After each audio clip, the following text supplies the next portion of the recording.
Well, hello again everybody. I am really enjoying riding my BMW F800 GS. It's turned out to be a fantastic all-round bike and I'm really pleased with the choice I made, but there is a problem with it. When we were up in the Peak District camping, Chaz and Gary pointed out that I haven't got the compulsory GS spotlights on either side, the little sort of fog light things. And in fact, they said that if I didn't get some fog lights for it, then I couldn't be in their GS gang anymore. So I have invested in some, and today I'm going to attempt to fit them. So this is the set I've bought. It is specific to the F800 and it does come with installation instructions. So yeah, I'm hoping it will be relatively straightforward. So the first step is to remove the seat and take off the battery cover.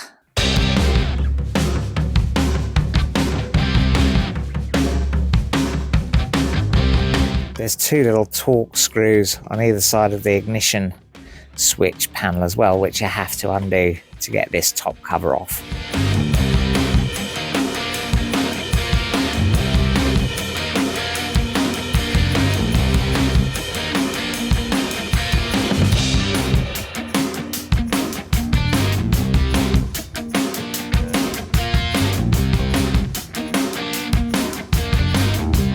You also have to disconnect the little accessory socket that's next to the ignition switch as well.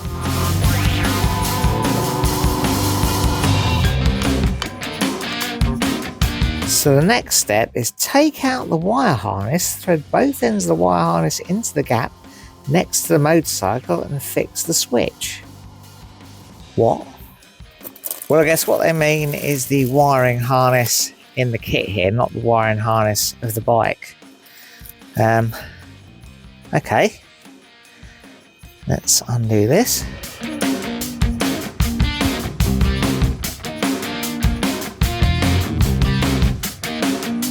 Right, so this looks like gubbins to connect to the battery. That's the relay, isn't it? These are the bits that connect to the actual lights by the look of it. And this is the switch, which has got a mysterious red wire on it. Okay, so I've mounted the switch here. I did have to drill this out a little bit to take this bolt here. This is the bracket for the brush guard on the handlebar. So yeah, I mean, it's a little bit away from where your hand will be, but yeah, I couldn't really find anywhere else to locate it, and I think that's okay, isn't it?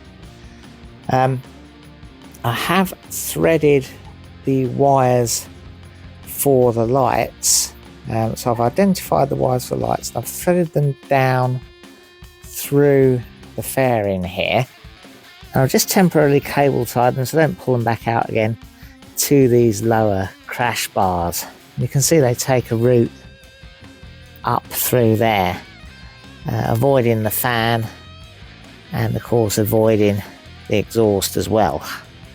Now I really think the spotlights would be better mounted on upper crash bars, but I don't have upper crash bars. Well, I do have upper crash bars. If you remember a previous video, I did buy some, but they didn't work with the BMW lower crash bars that are on the bike, and I can't find original BMW upper crash bars, and yeah, I just hit a sort of spending barrier having to buy lower crash bars that matched with the upper ones I bought. So they're still up there on the shelf. Haven't really come up with a solution to that. So we're going to have to mount them, I think, on the lower crash bars and do the best we can. We've sort of abandoned the instructions a bit. I'm going to assemble the lights and get them positioned on the bike so I know I can get them in a sensible place. You do have to put together a little bit of bracketry. It comes with two sets of clips. I don't think I'll be able to use these larger ones. So let's put the lights together and see how we can position them on the bike.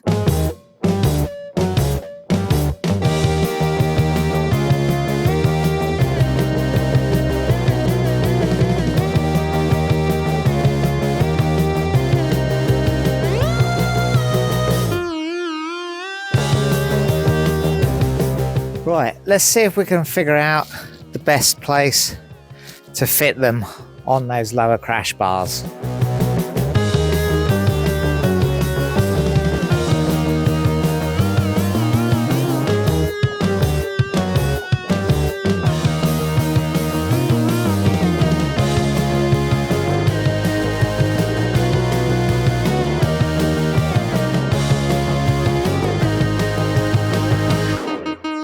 So there we go, I think that's okay.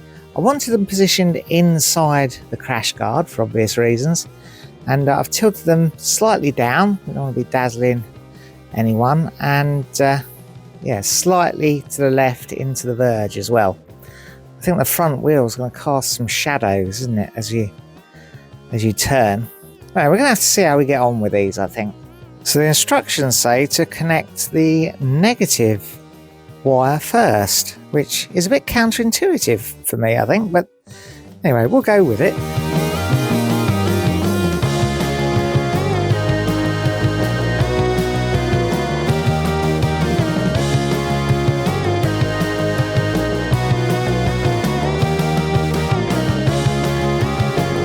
Now this is a confusing instruction, isn't it? Connects the two red wires together to the positive electrode. So there's that red wire there and the main positive wire, but the small red wire is actually labelled switch negative, but it's in a circle that says only the two red positives. I'm pretty sure that red wire should be connected to the positive terminal on the battery, so I think that's what we'll do. I don't know why that's the only wire that isn't finished off in any way, but I think I've got some crimp terminals I can use to sort that out. Hello, it's Ttxela here, and I just popped in to say that I do believe that it's possible to connect that little red wire to one of the ignition wires. You can splice it into one of the ignition wires that comes on only with the ignition. That's really, I believe, the intention of it.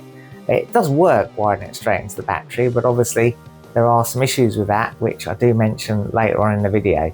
I don't particularly want to splice it into the ignition at the moment.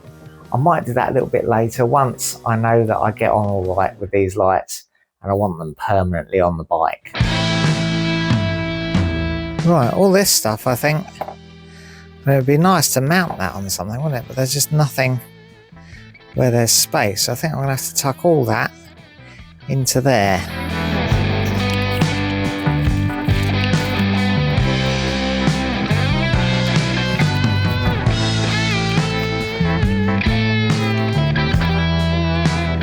Well, there we go. I mean, the good thing is it sort of fits, I guess.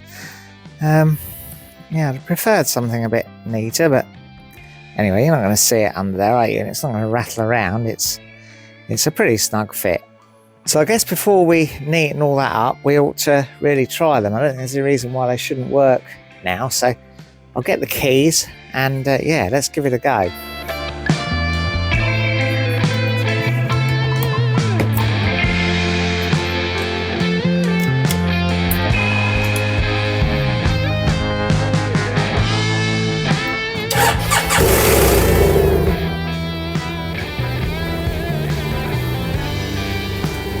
Right, let's operate the switch for the fog lights.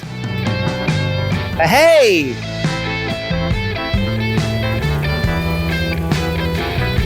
Yeah, they're nice and bright, aren't they? I think they'll do the trick.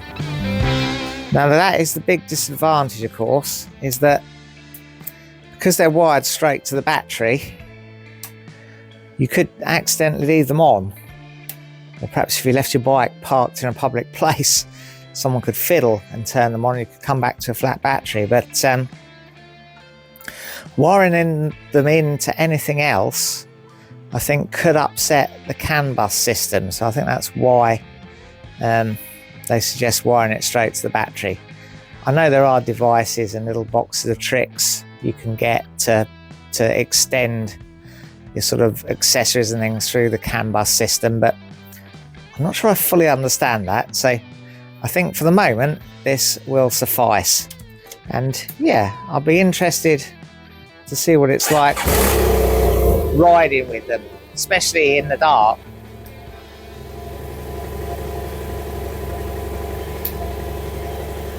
Right, my next job is going to be to tidy up that wiring a little bit. It's all a little bit higgledy-piggledy at the moment.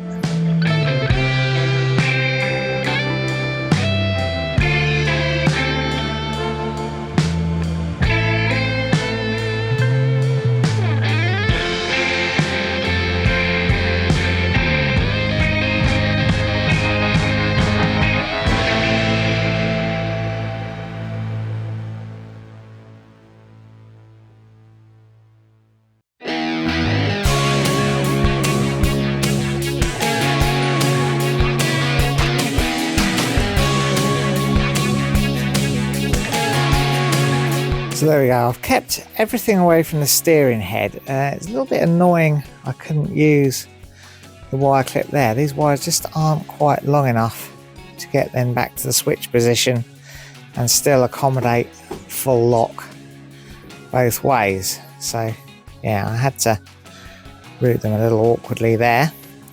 And then underneath here on this side, I've tucked the wires in here. There's a little chamber in here that's away from anything hot, so they'll sit quite nicely there. And then this side I've just secured the wire. It sort of passes up behind the radiator there, where admittedly it does get warm, but it's away from the exhaust manifold. Right, now let's get the top cover back on.